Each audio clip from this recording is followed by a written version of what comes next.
In the fourth year of the Russia-Ukraine war, Kyiv faces not just an external war but also an internal turbulence. President Volodymyr Zelenskyy, once hailed globally as the symbol of Ukrainian resistance, now faces growing friction at home against their own dictatorial policy. From Odessa to Kyiv, from Lviv to Kharkiv, city mayors are pushing back, accusing the president of concentrating power, silencing dissent and eroding democracy under the pretext of martial law. Is Ukraine witnessing a dangerous slide towards authoritarianism, or is this simply the harsh reality of governing a nation at war? Welcome back to TFI Global. Let's begin in Odessa, Ukraine's third largest city and a strategic lifeline on the Black Sea.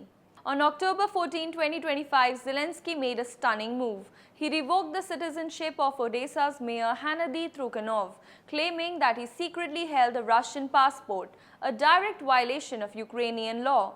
The Security Service of Ukraine, or SBU, released documents showing a Russian passport issued to Trukhanov in 2015.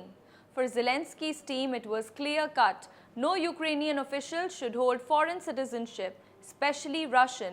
But Odessa's residents didn't all buy that narrative. Trukhanov denied the claims, calling them a political purge and vowing to challenge the decision in court. He argued that Kyiv was using wartime law to silence locally elected leaders. Critics see this as more than a legal issue. They call it the start of a power grab. Within days, Zelenskyy declared that Odessa would be placed under military administration, citing security concerns.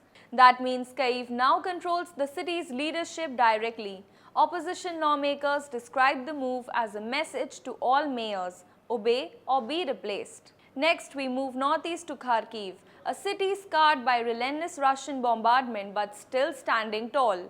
Rumors spread online that Kharkiv's mayor, Ihor Terikov, was next on Zelensky's list. Terikov, known for his calm leadership, hasn't clashed openly with the president. Still, there's tension. Many local officials quietly complain that Kyiv micromanages cities, allocating funds selectively and prioritizing loyalists over independent voices. Kharkiv's mayor once hinted that reconstruction aid was being stalled by the bureaucracy in Kyiv. Analysts say this is part of a wider pattern.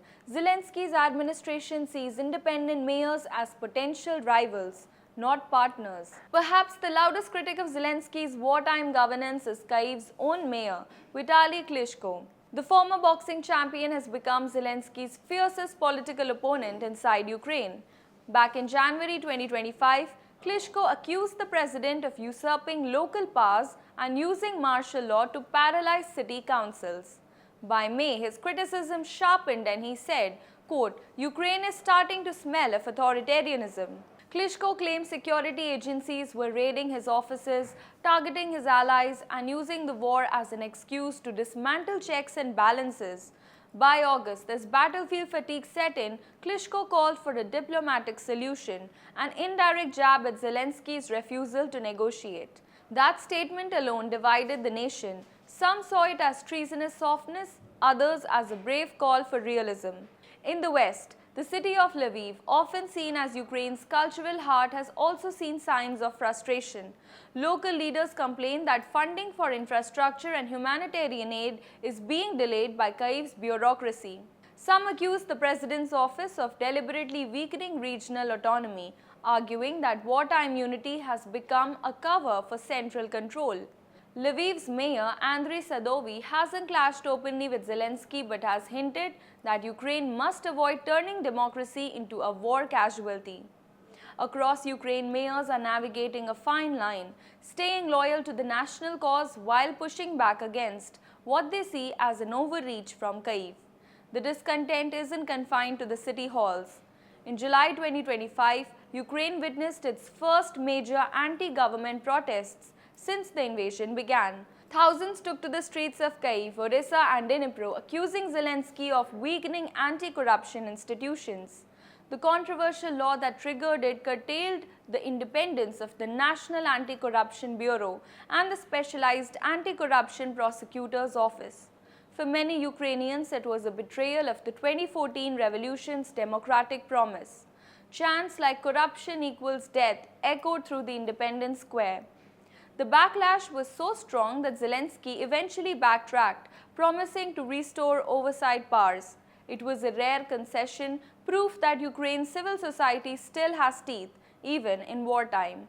Zelenskyy says these moves are about survival, not domination. He argues that wartime Ukraine cannot afford political chaos.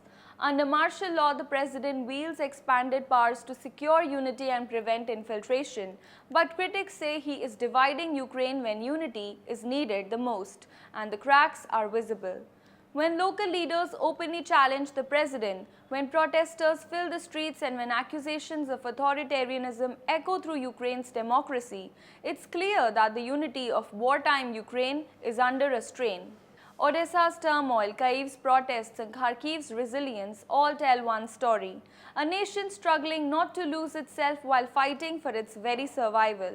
Ukraine's war isn't just on the battlefield, it's also within, between democracy and control, unity and dissent, Zelenskyy and his cities. Thanks for watching.